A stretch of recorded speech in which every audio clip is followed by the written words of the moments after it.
Davao City. Life is here.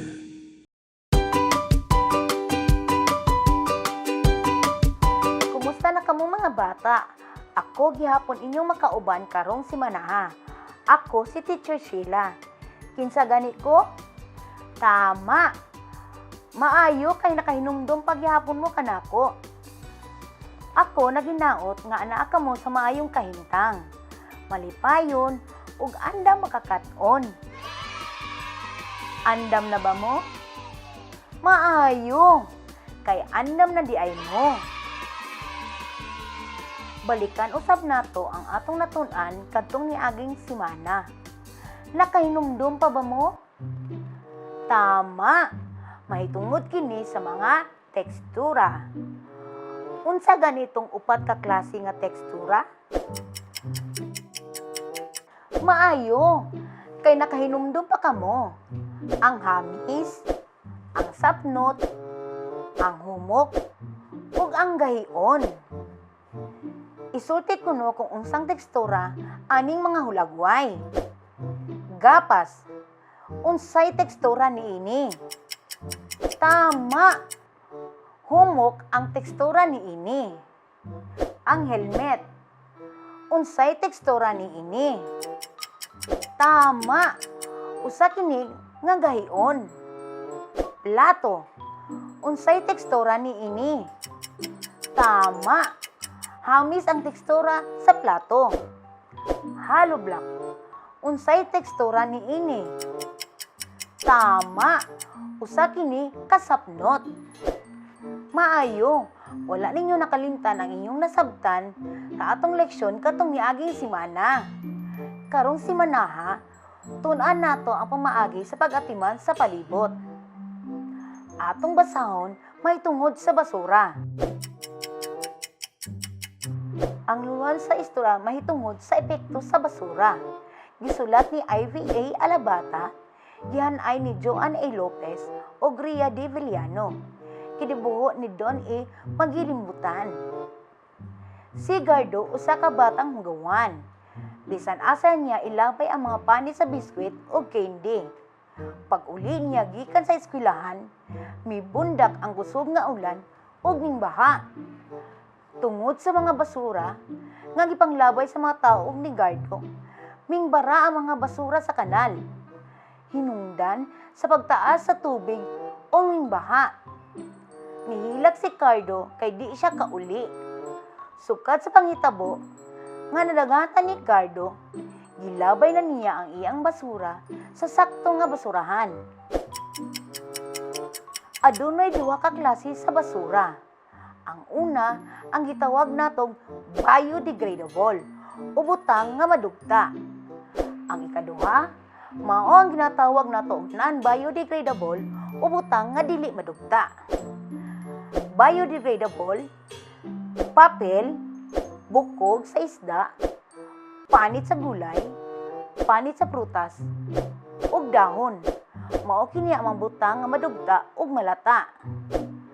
Non-biodegradable, sama sa baso, botilya, lata, gloves, syringe, plastic bags, ug battery. Mao kini ang butang nga dili madugta ug malata. Adunay mga pamaagi aron kita makatabang sa pag-atiman sa palibot. Reduce o pagminos sa basura. Reuse o paggamit pag-usab.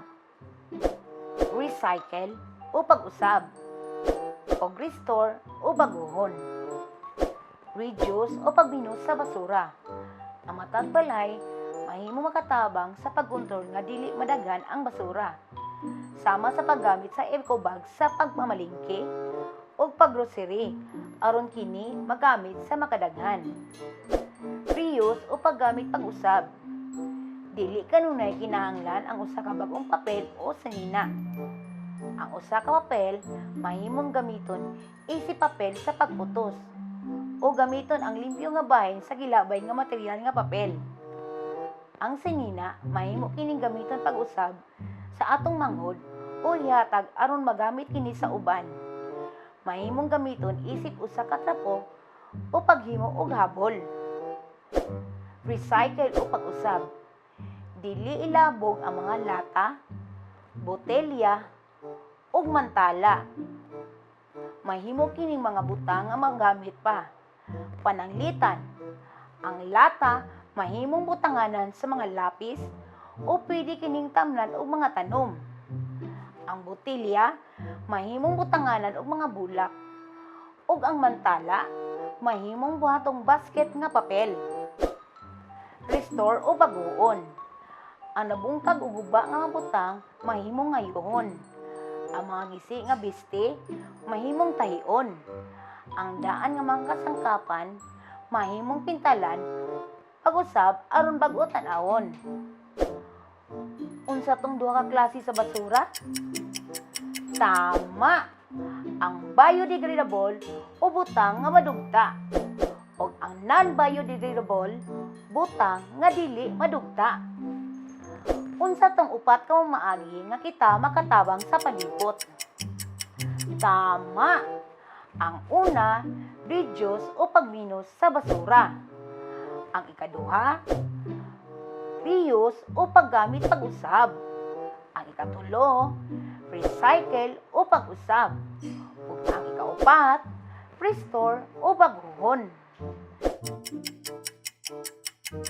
Nakahinumdum pa ba mo sa kahimtang sa panahon? Aron atong mahinumduman, aduna ako'y basahon. Ang uluhan sa basahon may tungod sa mga kahimtang sa panahon. Gisulat ni Joan A. Lopez, gidibuho ni Don A. Magilimutan. Sa panahon sa gabunon, dagang batang malipayon, ingon ani ngay gayon, dula-dula hangtod hapon. Kusog nga hangin, bugahon sa panahon sa hanginon. Ang tabanog palidon, sa panganod nimo lantawon. Kainit pagatambalan, sa panahon sa ting-ulan. Mga bata nagdagandagan, naghanlong bundak ang ulan. Sama ni Haring Adlaw, nagsiga o makasilaw. Kaniya kita manginahanglan para sa hayag nga kalibutan. Aduna kitay matang sa panahon. Ang init nga panahon, ang hanginon nga panahon, ang gabunon nga panahon, ug ulanon nga panahon. Sando ug short ang atong ginasuot kung tig-init ang panahon. T-shirt ug pantalon kung hanginon o gabunon nga panahon. Jacket ug pajama ang ginasuot kung ulanon ang panahon. Mga tanak kita.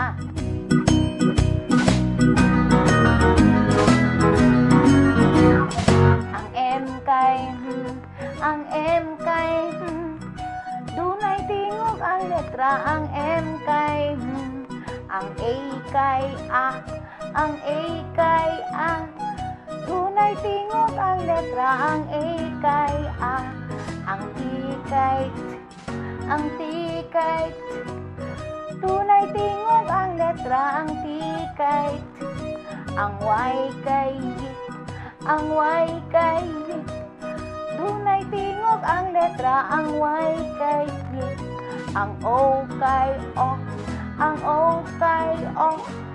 Dunay tingog ang letra. Ang O kay O, ang S kay S, ang S kay S.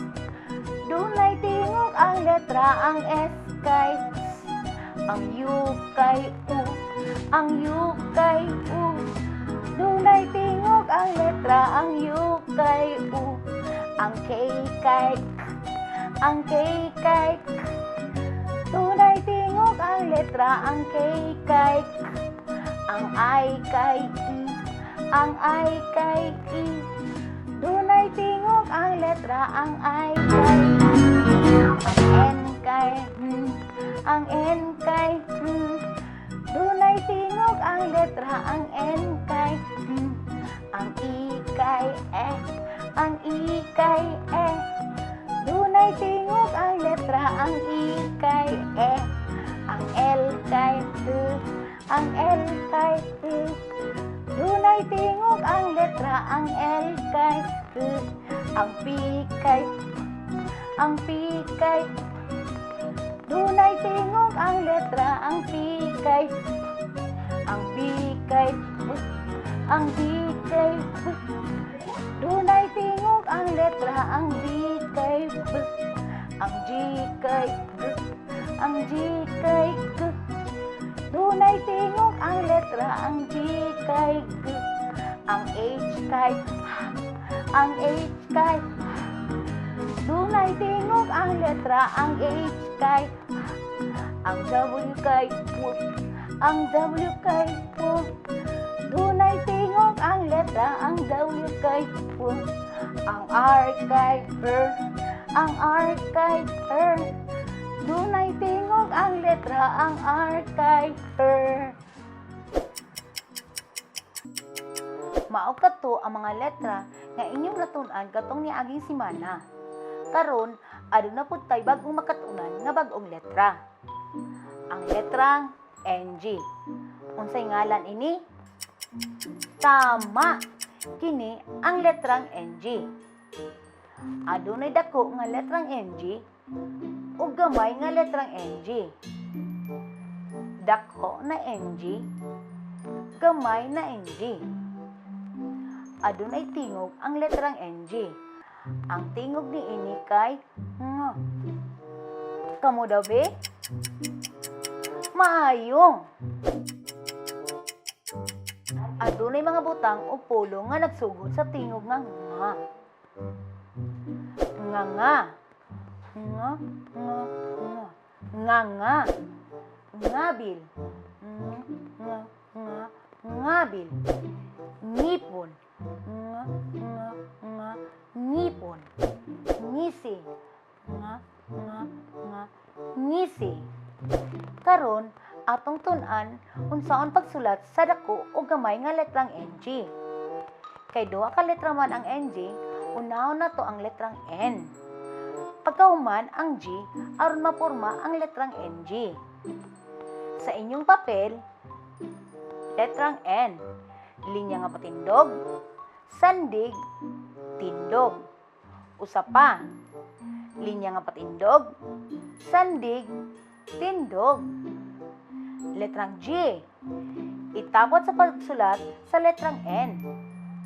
Pakurba, linya na pahigda. Usa pa, pakurba, linya na pahigda. Karon atong tun-an ang pagsulat sa gamay nga letrang NG. Gamay nga letrang N. Sa inyong papel, linya nga patindog, pakurba. Usa pa, linya nga patindog, pakurba. Sa inyong papel, isulat na to ang gamay nga letrang G. Lingin, pakurba. Usa pa, lingin, pakurba. Hinumdumi mga bata nga ang letrang NG mao ika-20 nga letra sa sinugbanong Binisaya nga adunay tingog nga nga. Dapat nimong hinumduman nga kung ikaw magpasagad sa paglabay sa basura, aduna kini dakong epekto sa atong palibot. Busa, ampingan nimo ang kinaiyahan kay kini binuhat sa Ginoo. Kung ikaw adunay disiplina sa imong kaugalingon, imo kini hinumduman ang mga maayong pahimangno. Una, palibot ko at timanon ko. Ikaduha, dili magpataka og labay sa basura. Ikatulo, pag-apply sa 3 R's: reduce, reuse, ug recycle. Ang tingog sa letrang NG kay nga. Adunay mga pulong nga nagsugod sa letrang NG. Nga, ngabil, ngisi, ug ngipon. Mao kini ang mga buluhaton alang sa kinagalingong pagkat-on para sa ikaw-pat nga quarter sa ikaw-pat nga semana. Nakabalo na kamo sa mga leksyon. Andam na kaayo mo sa pagtubag niini. Sa makausap pa, ako si Sister Sheila. Daghang salamat sa pagpaminaw. Hangtod sunod na pod nga higayon. Daghang salamat. Bye-bye!